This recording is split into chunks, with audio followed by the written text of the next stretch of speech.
যে বাংলাদেশের সেনাবাহিনীর মধ্যে একটা বিরাট বড় সমস্যা চলছে এবং বেশ কিছু মেজর জেনারেলের উপরে কিন্তু খাড়ার ঘা নেমে আসতে চলেছে। যে 72 ঘন্টা আগেই ফাঁস, কত তারিখ জাতিসংঘ ঝুঁকে বাংলাদেশ সেনাপ্রধানকে খতম করবে। বাংলাদেশের সেনাপ্রধান ওয়াকারুজ্জামানকে জানে শেষ করার চক্রান্ত হয়েছে। জেনারেল ওয়াকার এখনো শেখ হাসিনা তারেক সিদ্দিকী কনভিন্স করছে যে I am with you. April অথবা মার্চের দিকেই শেখ হাসিনা বাংলাদেশে আসবে, এটা মোটামুটি শিওর হয়ে গেছে। কিন্তু আর বাঁচার উপায় নেই সেনাপ্রধান ওয়াকারুজ্জামানের। হ্যাঁ দর্শক, যারাই কিন্তু দেশের ভিতরে বসে ভারতের হয়ে কাজ করেছেন তাদেরই কিন্তু যুগ যুগ ধরে হাসিনার মতো অবস্থা হয়েছে, যেমনটা কিন্তু এই সেনাপ্রধান দেখাচ্ছে এখন। যদিও এখনো কিছু প্রকাশ্যে আসেনি, তবে ধারণা করা হচ্ছে খুব শীঘ্রই কিছু একটা ঘটতে পারে। এমনকি গুঞ্জন উঠেছে সেনা ক্যান্টনমেন্টে ডক্টর ইউনূসকে সরানোর পরিকল্পনা করছে এই সেনাপ্রধান ওয়াকারুজ্জামান। গাইস, এতক্ষণ দেখলেন আজকের ভিডিও শিরোনাম, আর এখন দেখবেন বিস্তারিত। ইতিমধ্যে আজকের ভিডিও শিরোনাম দেখে কিন্তু বুঝতেই পারছেন আজকের খবরটা কতটা গুরুত্বপূর্ণ। দয়া করে কেউ স্কিপ করবেন না। যদিও বর্তমান বাংলাদেশের রাজনীতির অবস্থা বিশাল ভয়াবহ, আপনারা ভিডিও স্কিপ করে দেখলে খবরের কিছুই বুঝতে পারবেন না। যাই হোক বন্ধুরা, আজকের খবর নিয়ে আমরা পর্যালোচনা এবং তদন্ত করে বেশ কয়েকটি খুবই গুরুত্বপূর্ণ তথ্য এবং ভিডিও ফুটেজ পাই, যা আজকের ভিডিওতে সেগুলোই এক এক করে ধারাবাহিক তুলে ধরবো। যদিও আজকের ভিডিওটা কিছুটা লং হতে পারে, তবে আজকের ভিডিওতে জানতে পারবেন এমন কিছু অজানা গোপন তথ্য যা জানলে আপনিও ইতিমধ্যে অবাক হতে বাধ্য। সেই সাথে আরো জানতে পারবেন বর্তমান বাংলাদেশের রাজনীতির প্রেক্ষাপট আসলে কোন দিকে যাচ্ছে। বন্ধুরা চলুন ভিডিওতে আজকের বেশি কথা বাড়াবো না, সরাসরি আজকে আমরা চলে যাব মূল ভিডিওতে। অনেকেই মানতে চাইছে না যে বাংলাদেশের সেনাবাহিনীর মধ্যে একটা বিরাট বড় সমস্যা চলছে এবং বেশ কিছু মেজর জেনারেলের উপরে কিন্তু খাড়ার ঘা নেমে আসতে চলেছে। আমি বলছি না তাদেরকে গ্রেপ্তার করা হয়েছে, না, গ্রেপ্তার করা হয়নি। খানিকটা তাদের সম্পর্কে নজরদারি এবং বিভিন্ন বিষয় খানা তল্লাশি বলে না, সেটা চালাচ্ছেন জেনারেল ওয়াকারুজ্জামান। অনেকে মেনে নিচ্ছে না তো বাংলাদেশের বেশ কিছু মানুষজন, তাদের ব্যাপারে আসছি। তার আগে বলে রাখি, নাম বলে দিচ্ছি, খোঁজ খবর নিয়ে নিন। নাম তো কেউ বলছে না সেইভাবে, নাম জানিয়ে দিচ্ছি। প্রথমেই আসি প্রাক্তন মেজর জেনারেল ইকবাল করিম ভুইয়া। ইনি কিন্তু একেবারে নজরদারিতে। ইনি আবার নিজের দলও গঠন করার একটা প্রচেষ্টা চালিয়েছিলেন, মানে রাজনৈতিক দল। এরকম অনেক ব্যাপার আছে। ওনাকে নিয়ে ভিডিও করতে বসিনি, শুধুমাত্র নামগুলো জানাচ্ছি যে কাদের উপরে টার্গেট এবং কেন। তার কারণ হচ্ছে এই যে মেজর জেনারেল যারা কেউ রংপুরের দায়িত্বে আছেন, কেউ কক্সবাজারের দায়িত্বে আছেন, চট্টগ্রামের দায়িত্বে আছেন, এনাদের কিন্তু একটা বিষয় স্পষ্ট হয়ে গেছে যে এনাদের আইএসআই মানে পাকিস্তানের যে গুপ্তচর বাহিনী, তাদের সঙ্গে খাতিরটা একটু বেশি। তাই বিষয়গুলো তো ভাবতেই হচ্ছে। আপনারা জানেন বা শুনেও নিয়েছেন, আমাদের অজিত ডোভালের একটা গোপন টিম 4 জনের মতো গুলশানের একটি হোটেলে গিয়ে কিন্তু কাটিয়ে এসছেন 4 থেকে 7 তারিখ অবধি। সেখানে কি কি সলা পরামর্শ হয়েছে, কোন কোন অ্যাঙ্গেল থেকে কি কি ভাবা হয়েছে, সেগুলো তো মানে আস্তে আস্তে আপনারা বুঝতে পারবেন। যদিও আপনারা যখন বুঝবেন তখন অনেক দেরি হয়ে যাবে। কেন? তার কারণ আপনাদের সংবাদ মাধ্যম তো আসল খবরটা দেবে না। ইভেন আপনাদের ইউটিউবাররাও কিন্তু সঠিক তথ্য দেওয়ার মতো অবস্থায় নেই। যদি তারা বলে দেয় কোনো সঠিক তথ্য, তাহলে তাদের উপরও খাড়ার ঘা নেমে আসবে।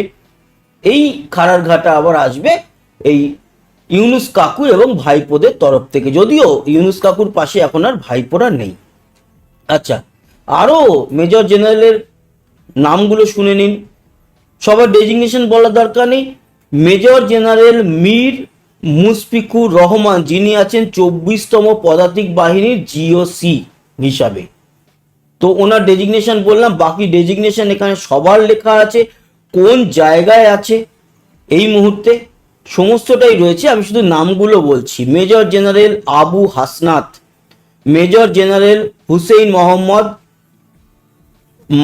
আতাউর রহমান, এছাড়া মেজর জেনারেল মোহাম্মদ কামরুল হাসান, মোহাম্মদ আসাদুল্লাহ মিন, আব্দুল আজুল আলাম, রিজওয়ানুর রহমান, সবাই মেজর জেনারেল, কেউ রংপুরের দায়িত্বে, কেউ চট্টগ্রামের।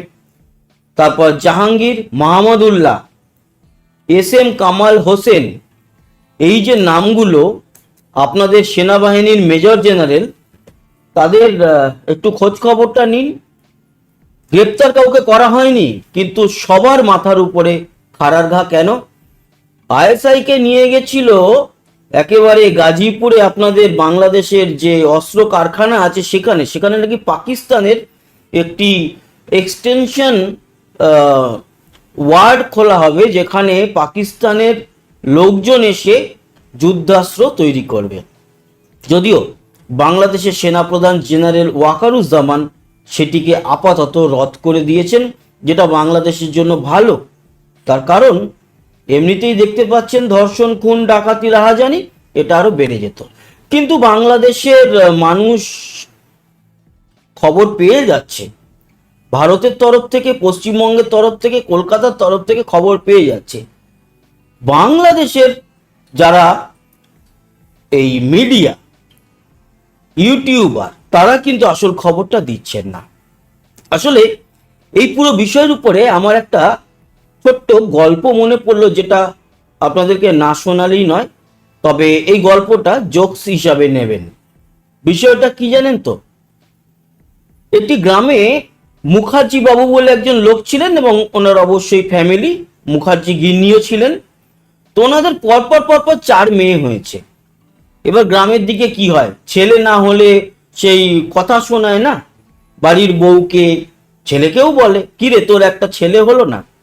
এই বিষয়ের উপরে বা এই কথা শুনতে শুনতে তিতিবিরক্ত হয়ে গিয়ে এই মুখার্জি বাবু আবারও ঠিক করলেন যে আবার আমরা একটি সন্তান নেব।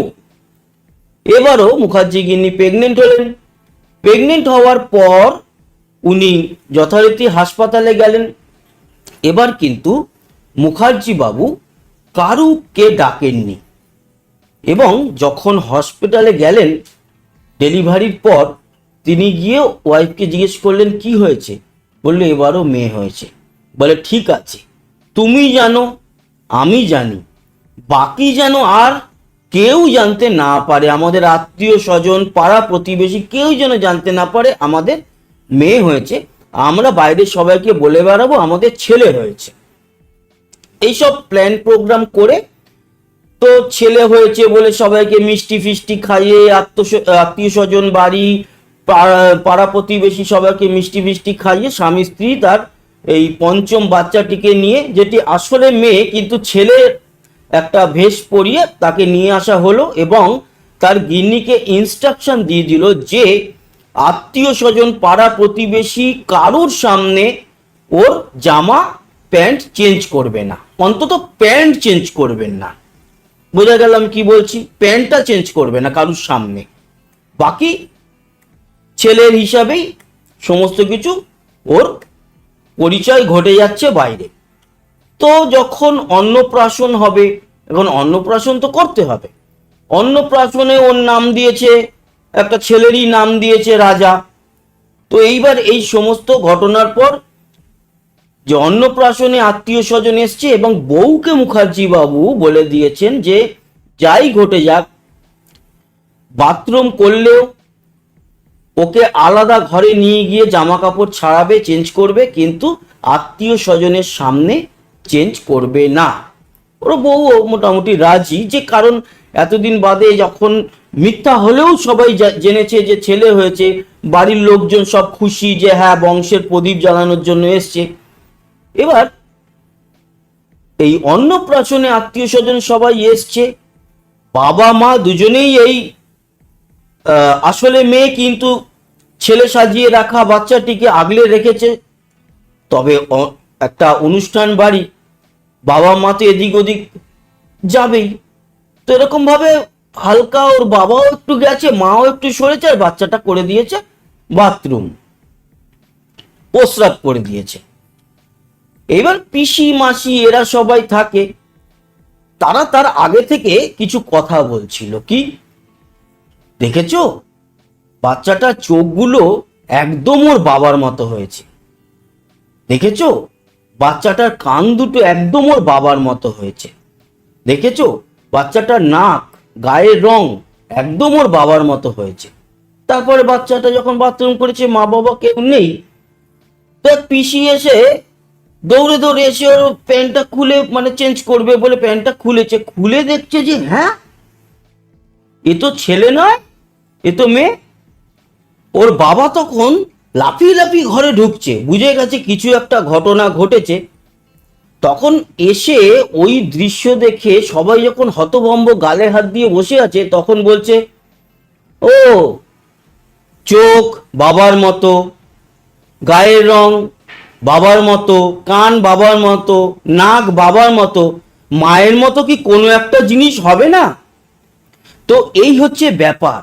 বাংলাদেশের যে মিডিয়া, সেই মিডিয়াও কিন্তু এই মেয়েকে ছেলে হিসাবে লোকের সামনে দেখাচ্ছে, কিংবা ছেলেকে মেয়ে হিসাবে দেখাচ্ছে। যাই হোক না কেন, পুরো ঘটনা যা ঘটছে সেটা লুকানোর চেষ্টা করছে। তবে হ্যাঁ, আমরা তো চুপচাপ বসে থাকবো না, আর বসে নেই। আমাদের কলকাতার ইউটিউবার বাহিনী, আমি কারোর নাম বলছি না, সবাই সবাইকে আমরা চিনি, আমরা কিন্তু যথেষ্টভাবে দক্ষতার সাথে সঠিক কাজ করে যাচ্ছি। ইভেন এটাও আমি বলছিলাম যে এত লোকান লুকাচ্ছে বাংলাদেশের মিডিয়া ইউটিউবাররা, এবং ভুল প্রমাণ করার চেষ্টা করছে মানে আমাদের মিডিয়াকে, তাতে দেখা যাবে যে কয়েকদিনের মধ্যে শেখ হাসিনা বাংলাদেশে প্রবেশ করে গেছেন। আমরা খবর বলছি, আমরা জানাচ্ছি যে বাংলাদেশের সেনা প্রধানের একেবারে সাহায্য নিয়ে শেখ হাসিনা প্রবেশ করে গেলেন, সাপ মুক্তি ঘটল জেনারেল ওয়াকারুজ্জামানের, এই খবর আমরা বলছি। আর সেই সময় ইনিয়ে বিনিয়ে কিছু ইউটিউবার বাংলাদেশে, তারা কি বলছে, ভারতের মিডিয়া এরকম বলছে কিন্তু এটার সঠিক কোনো তথ্য নেই। আর যখন আরো বড় কিছু ঘটে যাবে, তখন 4 দিন বাদে এসে বলবে কি, হ্যাঁ বাংলাদেশে প্রবেশ করে গেছেন আজ থেকে 4 দিন আগে শেখ হাসিনা। এবার আওয়ামী লীগ অনেক উজ্জীবিত হয়ে উঠছে। ওই যে আপনি ইন্টারনেট দেখবেন, যারা ইন্টারনেট, এখন তো সবাই ইন্টারনেট ব্যবহার করেন, ইন্টারনেট ব্যবহার না করলে আপনি আমার ভিডিওটা দেখছেন কি করে? গুগল ক্রোম খুলবেন, হাই লিখবেন, চলে যাবে। তারপরে মজিলা খুলবেন, চলে যাবে। আর মনে আছে পুরানো ইন্টারনেট এক্সপ্লোরার, যেটা একেবারে উইন্ডোজের সাথে আসতো, সেটাতে হাই লিখবেন, 5 ঘন্টা বাদে গিয়ে হাই পৌঁছাবে। সেই রকম টাইপের অবস্থা হয়েছে বাংলাদেশের মিডিয়ার।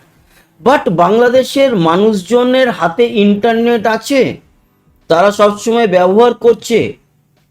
তবে তাদের মধ্যে এখনো বেশ মানুষকে ইন্টারনেট ব্যবহার করলেই নয়, আর একটু ভিতর থেকে শিক্ষিত হতে হবে।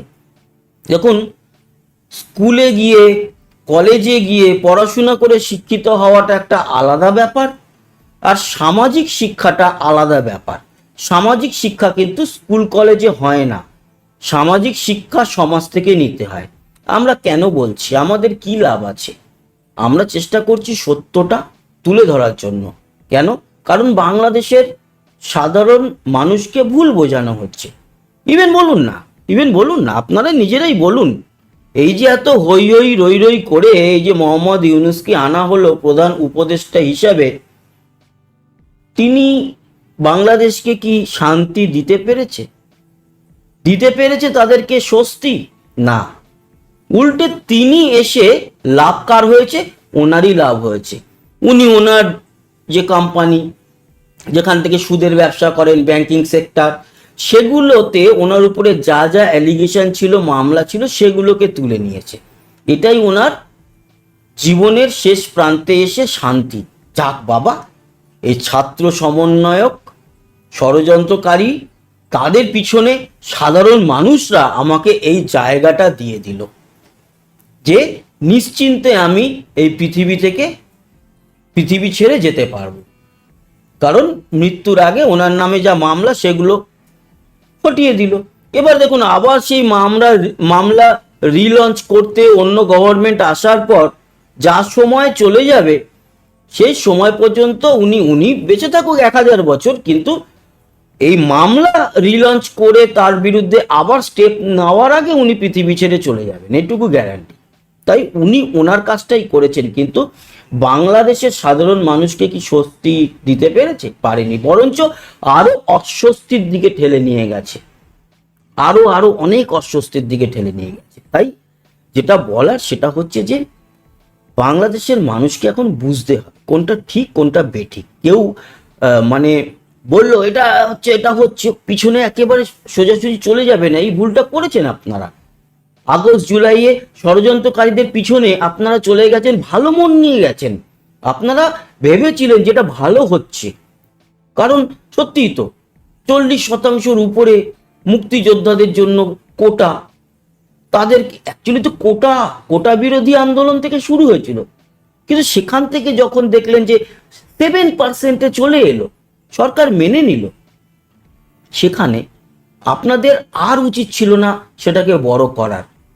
কিন্তু ষড়যন্ত্রকারীদের ষড়যন্ত্রটা আপনারা সাধারণ মানুষ বুঝতে পারেননি, আপনারা হয়ে গেছেন ষড়যন্ত্রের শিকার, যার জন্য আজকে আপনারা এই সমস্যার মধ্যে দিয়ে যাচ্ছেন। আপনি বলতে পারবেন যে আপনি যখন বাড়ি থেকে বেরোবেন আপনার উপরে কেউ হামলা করবে না? ইভেন আপনি বাড়ি থেকে বেরিয়ে গেছেন আর আপনার বাড়িতে তালা মেরে গেছেন, তালা ভেঙে ঢুকে আপনার সমস্ত জিনিস কেউ নিয়ে যাবে না, এমনকি এটাও আপনি গ্যারান্টি দিতে পারবেন না যে আপনি যে জমি বাড়ির মালিক সেটা আজ থেকে 1 মাস বাদে আপনার থাকবে কিনা। তার কারণ এখন সরকার যাদের হাতে তারাই ষড়যন্ত্রকারী, এবং আপনার যদি একটু বড় জমি থাকে, এদের যদি সেই জমির উপরে লোভ হয়, আপনার জমিটা যখন খুশি কেড়ে নিতে পারে। তো সেই পরিস্থিতি তো চলছে বাংলাদেশে। তো এই জায়গায় দাঁড়িয়ে যেটা বলবো, এই মার্চের মধ্যে বড় ঘটনা ঘটুক, আমরা চাই। কেন চাই? তার কারণ বাংলাদেশের সাধারণ মানুষের ভালো হোক, বড় ঘটনা ঘটুক, ওলটপালট হোক, এবং সঠিক। সেখানে সাবেক প্রধানমন্ত্রী শেখ হাসিনাকে নিয়ে আলোচনা কোনো অবস্থাতেই থামানো যাচ্ছে না। তাকে কেন্দ্র করে হাস্য তৈরি হচ্ছে, রস তৈরি হচ্ছে, তাকে কেন্দ্র করে নাটক তৈরি হচ্ছে, সিনেমা তৈরি হচ্ছে। তাকে উপলক্ষ বানিয়ে মানুষকে ক্রোধান্বিত করার চেষ্টা করা হচ্ছে। তাকে উপলক্ষ করে মানুষের মনে আওয়ামী লীগ সম্পর্কে এবং শেখ হাসিনা সম্পর্কে, শেখ পরিবার সম্পর্কে ঘৃণার উদ্রেক তৈরি করা হচ্ছে। তাকে নিয়ে ছেলেরা মেয়েরা কার্টুন তৈরি করছে, তারপর বিভিন্ন টিকটক ভিডিও তৈরি হচ্ছে, তার কল রেকর্ড ফাঁস হচ্ছে। কেউ বলছে তিনি নিজে এটা তৈরি করছেন, কেউ বলছে যে এআই দিয়ে, অর্থাৎ আর্টিফিশিয়াল ইন্টেলিজেন্স দিয়ে এই সকল ভিডিও বা অডিও ক্লিপ তৈরি করে ছাড়া হচ্ছে, যার সঙ্গে শেখ হাসিনার কোনো সম্পৃক্ততা নেই। কেউ বলার চেষ্টা করছেন তিনি দিল্লিতে আছেন, কেউ বলার চেষ্টা করছেন তিনি কলকাতাতে আছেন, অনেকে বলার চেষ্টা করছেন যে তিনি এখন ভারতের গলার কাটা, তাকে যে কোনো মুহূর্তে ভারত থেকে তাড়িয়ে দেওয়া হবে। প্রথম দিকে যেটা বলা হচ্ছিল তাকে কাজাকিস্তানে পাঠিয়ে দেওয়া হবে বা উজবেকিস্তানে পাঠিয়ে দেওয়া হবে, বা তিনি রাশিয়াতে যাবেন অথবা লন্ডনে যাবেন। পরে জানা গেল তিনি কলকাতাতেই থাকবেন বা ভারতে থাকবেন, আগরতলাতে থাকবেন।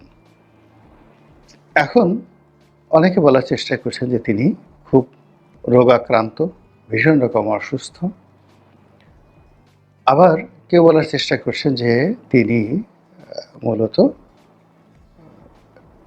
মানে মারা গেছেন, জীবিত নাই। এইরকম মানে হাজারটি যাকে বলা হয় উপাখ্যান তৈরি হচ্ছে। এরই মধ্যে তিনি তার যে দল আওয়ামী লীগের যে ফেসবুক পেজ আছে সেখানে তিনি তার নেতাকর্মীদের সঙ্গে বৈঠক করছেন, এবং সেখানে তিনি তার চেহারা দেখাচ্ছেন না, অডিওতে তিনি কথা বলছেন। অনেকে এটা নিয়েও কটাক্ষ করার চেষ্টা করছেন যে তার মন ভালো না, তার চেহারা ভালো না। এই সময়টিতে তার চেহারা ভেঙে গেছে, গাল ভেঙে গেছে, এবং তাকে দেখলে এখন মনে হবে যে একটা মৃত লাশ। তো এজন্য তার এই বিভৎস চেহারা তিনি দেখাতে চাচ্ছেন না। তিনি বাংলাদেশে যখন ছিলেন তিনি যথেষ্ট বুড়ো হয়ে গেছিলেন, তো সেখানে ক্ষমতায় থাকার কারণে কি হতো, তাকে সাজানো হতো, তারপরে তিনি ভালো শাড়ি পরতেন, মেকআপ ম্যান ছিলেন, ডাক্তার ছিলেন, বৈদ্য ছিলেন, কবিরাজ ছিলেন। তো সব মিলিয়ে তাকে একটা শক্তিশালী আয়রন লেডি রূপে জনগণের সম্মুখে উপস্থাপন করা হতো। কিন্তু এখন যেহেতু তিনি কার্যত গৃহবন্দী অবস্থায় আছেন, সেখানে তার মন ভালো নেই, শরীর ভালো নেই। ফলে একটি ৮০ বছর বয়সী রমণীর যেরকম চেহারা হওয়া উচিত তার চেয়েও তার চেহারাটা খারাপ হয়ে গেছে। এবং ওই দৃশ্য, ওই চেহারা যদি আওয়ামী লীগের নেতাকর্মী দেখেন বা দেশবাসী দেখেন, তাহলে আওয়ামী লীগের নেতাকর্মীদের দুঃখে তাদের প্রাণ ওষ্ঠাগত হয়ে যাবে, আর তার বিরোধী পক্ষ যারা আছে তারা আনন্দে লাফাতে থাকবে। এবং এই কারণেই শেখ হাসিনা তার চেহারাটা দেখাচ্ছেন না। তো এরকম যদি শেখ হাসিনাকে নিয়ে আমি বিভিন্ন কথাবার্তা বলি, হাজারটি কথা আপনাদেরকে বলা যাবে। এই কথার মূল উপলক্ষ হলো যে তিনি বাংলাদেশের রাজনীতিতে অতি গুরুত্বপূর্ণ ব্যক্তি। আর সেই অতি গুরুত্বপূর্ণ ব্যক্তির কারণেই আমরা আমাদের দৈনন্দিন জীবনে যা কিছুই করছি, একটিবারের জন্য আওয়ামী লীগকে বাদ দিতে পারছি না এবং একটিবারের জন্য শেখ হাসিনাকে আমরা ভুলতে পারছি না। তাকে আমরা যে গালি দিচ্ছি, মূলত ভালোবেসে গালি দিচ্ছি, অথবা ভয় পেয়ে গালি দিচ্ছি, অথবা তার আক্রমণ থেকে নিজেদেরকে দূরে রাখার জন্য গালি দিচ্ছি। এই হলো বাস্তবতা। তো এরই মধ্যে কিছু কিছু বক্তব্য বাংলাদেশে যথেষ্ট কৌতুক তৈরি করে, এবং সেটা কখনো শেখ হাসিনার বক্তব্য, কখনো সরকারের বক্তব্য, কখনো যাকে বলা হয় সরকারের যারা কর্তা ব্যক্তি রয়েছেন তাদের বক্তব্য। তো সব মিলিয়ে শেখ হাসিনা মনে হচ্ছে যে ইতিহাসের সবচেয়ে একটি আলোচিত অবস্থানে তিনি রয়েছেন। তিনি যখন সরকারে ছিলেন হয়তো তখনও তাকে নিয়ে এভাবে আলোচনা হতো না। তাকে নিয়ে আলোচনা হচ্ছে লন্ডনে, তাকে নিয়ে আলোচনা হচ্ছে আমেরিকাতে, তাকে নিয়ে আলোচনা হচ্ছে ঢাকাতে, টেকনাফে, তেতুলিয়াতে, আরও অনেক জায়গাতে, টুঙ্গিপাড়াতে। তো এরকম একটি আলোচনা হলো যে শেখ হাসিনা গুলির নির্দেশ দিয়েছিলেন, এরকম একটা টেলিফোনের যে সংলাপ, এটি ভাইরাল হয়েছে। তিনি সামরিক বাহিনীর কর্তাদেরকে অথবা পুলিশ কর্তাদেরকে অথবা র্যাব কর্তাদেরকে, আমি শুনিনি, হালকা একটু শুনেছি, পরিপূর্ণটা শোনা হয়নি। এটা শোনার রুচিও নেই, অভিজ্ঞানও নেই, প্রয়োজনও নেই, বরং এগুলো শোনাটা আমার কাছে একটা যাকে বলা হয় মানসিক বিকৃতি মনে হচ্ছে। তো সেখানে যেটা বলার চেষ্টা করা হচ্ছে যে তিনি সরাসরি হেলিকপ্টার থেকে গুলি চালানোর নির্দেশ দিয়েছেন এবং প্রাণঘাতী অস্ত্র, অর্থাৎ পুলিশ সাধারণত যে সকল অস্ত্র যাকে বলা হয় ব্যবহার করে, সেটা হলো রাবার বুলেট, লাঠি, টিয়ার শেল, যেগুলোতে মানুষ মরে না, আর যেগুলোতে একদম সরাসরি মানুষ মারা যায়, এই ধরনের অস্ত্র যুদ্ধে যেগুলো ব্যবহৃত হয় সেইগুলো ব্যবহার করার জন্য নির্দেশনা তিনি দিয়েছেন, এবং যত লাগে তত মেরে ফেলো, এরকম একটি বক্তব্য প্রচার করার চেষ্টা করা হচ্ছে। এখন বোঝার চেষ্টা করুন যে এটা আমরা কেন করছি, আমাদের এটা দরকার কি এই সময়টিতে। শেখ হাসিনা এখন হত্যা মামলার আসামি, একটি দুটো নয়, শত শত হত্যা মামলার আসামি। তার যদি সব মামলাগুলোর বিচার হয় এবং সব মামলাগুলোর শাস্তি একত্র করা হয়, কম করে হলো ৩,০০০ বছর তার শাস্তি হবে। যদি যাবজ্জীবন দিতে যান, ৩,০০০ বছর তার কারাদণ্ড হবে। আর যদি তাকে ফাঁসিতে লটকাতে চান, তাও অন্তত ৩,০০০ বার আপনি তাকে ফাঁসিতে লটকাতে পারবেন। তো সেক্ষেত্রে তিনি গুলির আদেশ দিয়েছেন এই কথা বলে আমরা যে জনগণের মধ্যে যে বার্তাটা পৌঁছানোর চেষ্টা করছি, সেটি তো আলটিমেটলি বুমেরাং হয়ে যাচ্ছে। অর্থাৎ আমরা যে ভয় পাচ্ছি, অর্থাৎ যারা সরকার পরিচালনা করছেন তারা শেখ হাসিনাকে ভয় পাচ্ছেন, এক। দ্বিতীয়ত যে তিনি এই নির্দেশনা যাদেরকে দিয়েছেন সেটা ছাত্রলীগের নেতাকর্মী নয়, তারা সরকারি কর্মকর্তা কর্মচারী। তো এই সরকারি কর্মকর্তা কর্মচারীদের একটা যাকে বলা হয় চেইন অফ কমান্ড আছে। যেমন ধরুন তিনি যদি সেনাপ্রধানকেই একটা কমান্ডের অধীনে তিনি বলে থাকেন যে ডু ইট, এটা করো, তো সেনাপ্রধান তার সেকেন্ড ইন কমান্ডকে বলেছেন। সেকেন্ড ইন কমান্ড কি করেছেন, তিনি তার যে রিজিওনাল কমান্ডার বা কোর কমান্ডার যাকে বলা হয় তাকে বলেছেন। তারপরে কোর কমান্ডার কি করেছেন, ব্রিগেড কমান্ডকে বলেছেন, মানে কোর কমান্ডার বা ডিভিশনাল কমান্ডার যেটাকে জিওসি বলা হয়। তো সেই জিওসি বলেছেন ব্রিগেড কমান্ডকে। ব্রিগেড কমান্ড হুকুম করেছেন ফিল্ড কমান্ডকে, লেফটেন্যান্ট কর্নেলকে। ফিল্ড কমান্ড লেফটেন্যান্ট কর্নেল তিনি যেটা মাঠে দায়িত্বরত রয়েছে, অর্থাৎ ফিল্ডের লেফটেন্যান্ট কর্নেল যিনি আছেন তিনি দেখা গেল যে তাঁবুতে বসে বা অফিসে বসে তিনি অপারেশন পরিচালনা করেন, কিন্তু মাঠে ক্যাপ্টেন বা যারা মেজর র্যাঙ্কে আছেন তারা এই তাদের যাকে বলা হয় ব্যাটালিয়ন কমান্ডার যিনি আছেন তার বক্তব্য তিনি পালন করেন। আবার তার সেই বক্তব্য যদি যারা কার্যকর করেন তারা হলেন একদম সেনাবাহিনীর সিপাহী পর্যায়ের যাদের হাতে অস্ত্র থাকে তারা। তাহলে এখন আপনি এই যে শেখ হাসিনা হুকুম দিয়েছেন, শেখ হাসিনা সেই হুকুমটা যেহেতু বাস্তবায়িত হয়েছে, এই বাস্তবায়নের সঙ্গে লাখ লাখ রাষ্ট্রীয় কর্মকর্তা কর্মচারী জড়িত। আপনি কাকে রেখে কাকে বিচার করবেন? যদি পালের গোদাকে ধরেন, শেখ হাসিনাকে একা ধরেন, একা বিচার করেন, রাষ্ট্রকে সংহত রাখতে চান, তাহলে এই বিষয়গুলো নিয়ে নাড়াচাড়া করাটা বুদ্ধিমানের কাজ নয়। আর যদি আপনি মনে করেন যে না, পুরো রাষ্ট্র ব্যবস্থা সবাইকে শেখ হাসিনার হুকুম যারা পালন করেছে, সেক্ষেত্রে আপনাকে ইউনিয়ন পরিষদের তহসিলদার থেকে শুরু করে চৌকিদার পর্যন্ত সবাইকে ধরতে হবে। এর কারণ হলো এই চৌকিদাররাও পর্যন্ত অপকর্মের সাথে জড়িত ছিল। ছোট্ট একটা উদাহরণ দিই, যেমন ধরুন নির্বাচন হলো এই 2024 সনের 23 সনের যে নির্বাচন, 24 সনের যে নির্বাচনটি হলো, যেটিকে আমরা আমিডামি নির্বাচন বলি। তো সেই নির্বাচনে ভোটার উপস্থিত করার জন্য ইউনিয়ন পরিষদের চেয়ারম্যান, মেম্বার থেকে শুরু করে চৌকিদার, তারা সবাই সম্মিলিতভাবে লোকজনকে রীতিমতো ছাগলের মতো, গরুর মতো পিটিয়ে তারা এই ভোট কেন্দ্রে আনার চেষ্টা করেছে। বিকজ প্রতিটি ইউনিয়নে যে সকল সুবিধাভোগী লোকজন রয়েছে, জনগোষ্ঠী রয়েছে, যেমন বয়স্ক ভাতা, বিধবা ভাতা, তারপরে শেষে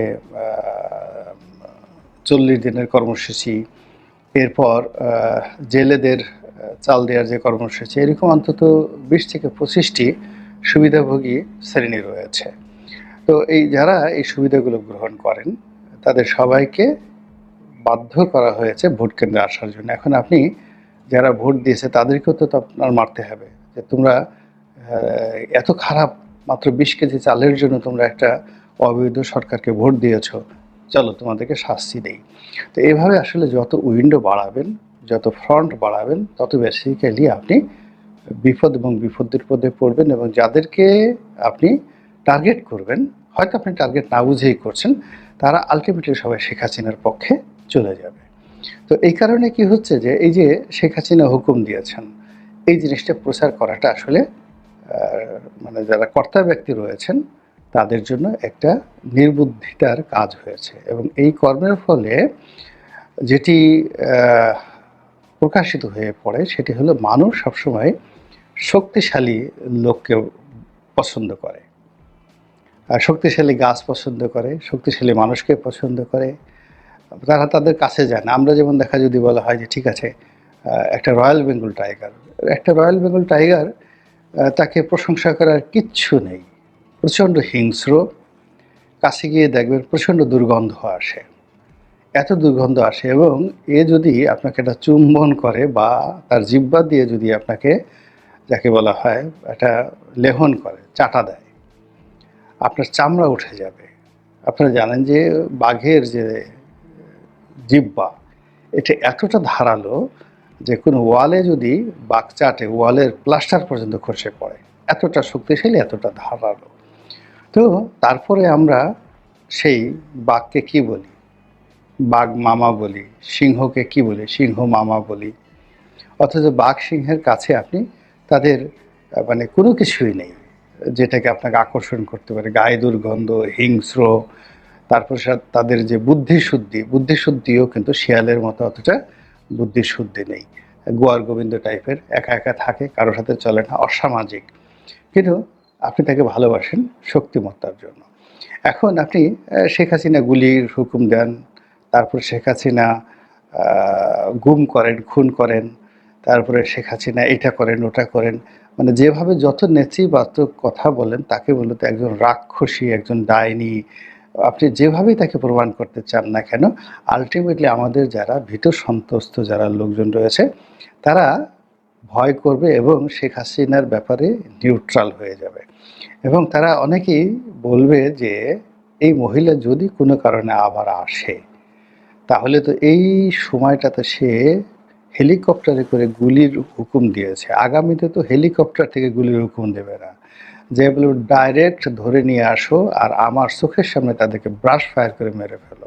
কাছি বাবা গো মা গো, আমি এই ব্রাশ ফায়ারের মধ্যে পড়তে যাব না। আমাদের সমাজের মানুষ এরকম ভীত সন্ত্রস্ত, এবং এটা আজকে কালকের নয়। একটা সময় একটা ছোট কাহিনী বলি, আমি জানি না ভিডিওর লেন্থ কতটুকু হবে। ইয়াজুজ এবং মাজুজদের আমরা গল্প জানি। তো মধ্যযুগে সেই মঙ্গল সেনাদের বিরুদ্ধে সেই গুজব ছড়িয়ে পড়লো যে এরা মূলত ইয়াজুজ এবং মাজুজ এরা পাহাড় চেটে চেটে খেয়ে ফেলে। তো এই অবস্থাতে চেঙ্গিস খানের বাহিনী পৃথিবীর সবচেয়ে ওই মুহূর্তে 1 নম্বর সুরক্ষিত শহর, সেটা হলো গুরগাঁও, রাজধানী খাওয়ারিজম ডাইনেস্টির রাজধানী গুরগাঁও, সেটা আক্রমণ করলো। তো যখন বাহিনী আসলো ওটা কয়েক স্তরের, এমনকি কনস্ট্যান্টিন। ধন্যবাদ প্রিয় দর্শকবিন্দু, আমাদের ফুল ভিডিওটি দেখার জন্য আপনাকে জানাই অসংখ্য অসংখ্য ধন্যবাদ। তো বন্ধুরা, ইতিমধ্যে আমাদের ফুল ভিডিওটি দেখে আপনারা বুঝতে পারছেন আজকের ভিডিওটা কী নিয়েছিল এবং কী টাইটেল এবং কী থাম্বনেল ছিল, এটা কিন্তু আপনারা ইতিমধ্যে বুঝতে পারছেন। এই সমস্ত বিষয় নিয়ে আপনাদের কী মন্তব্য অবশ্যই কমেন্ট বক্সে কমেন্ট করতে ভুলবেন না। আর হ্যাঁ, এমন নিত্য নতুন আপডেট খবর সবার আগে পেতে চাইলে এখনই আমাদের এই পিচ্চি সাকিব ইউটিউব চ্যানেলটি কিন্তু সাবস্ক্রাইব করতে ভুলবেন না।